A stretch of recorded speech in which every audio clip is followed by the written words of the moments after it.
Class teacher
For the land, it was still cruising at the same speed it had been told to maintain.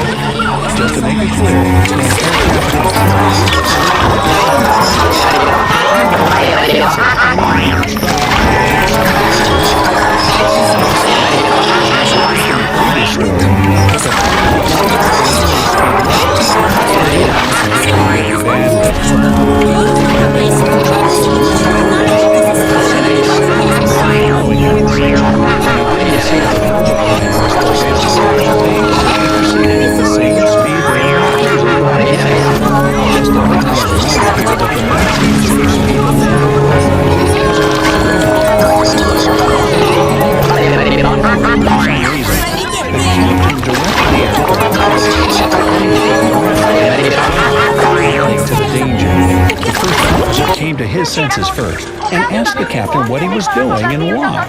The only reply he received was, "That's all right." In the meantime, warning lights were flashing all around the pilots, but they both just ignored them. According to the standard procedure, if the flight landing conditions aren't met, the plane is to start a go-around maneuver. Basically, it means that if something is wrong and the plane can't land safely, the pilots have to fly up again and go for another circle around the airport. In case of Flight 1455, the thing that went terribly wrong was its speed. Well, you might have guessed already that the captain didn't see the need for a go-around maneuver.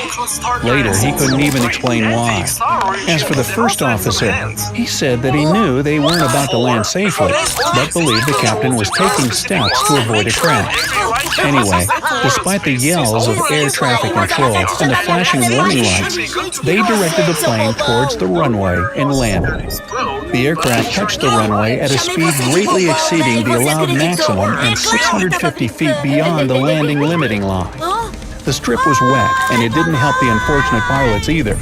They turned on the reversers and applied manual brakes, but even that wasn't enough to stop the plane before the end of the runway.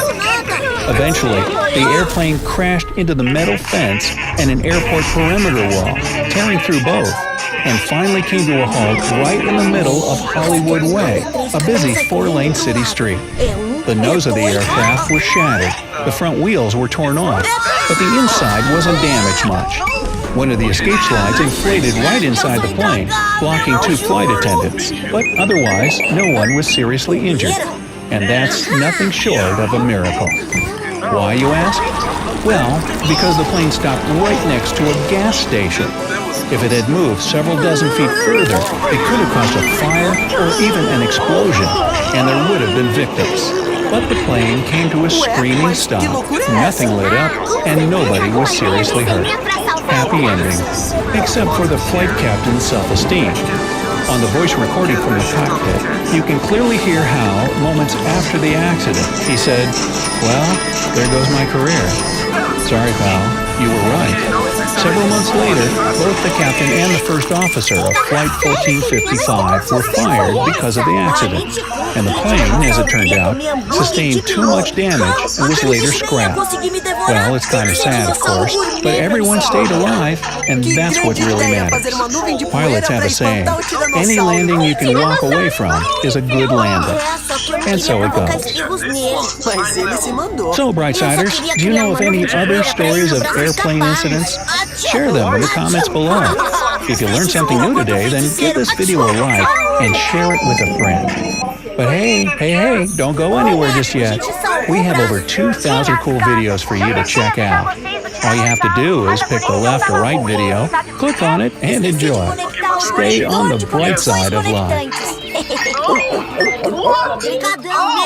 you want to try the games out, they are available for free on itch.io. Also, I just started a new Discord channel, so make sure to join if you want to hang out and talk about games and stuff. Link is in the description. Make sure to hit the subscribe button. We're getting really close to 1,000 subs and getting monetized really happy with my code Zero Edition. That's all for today. See you in the next one. Campeão do espirro, eu não tô nem aí pra isso. Empatou.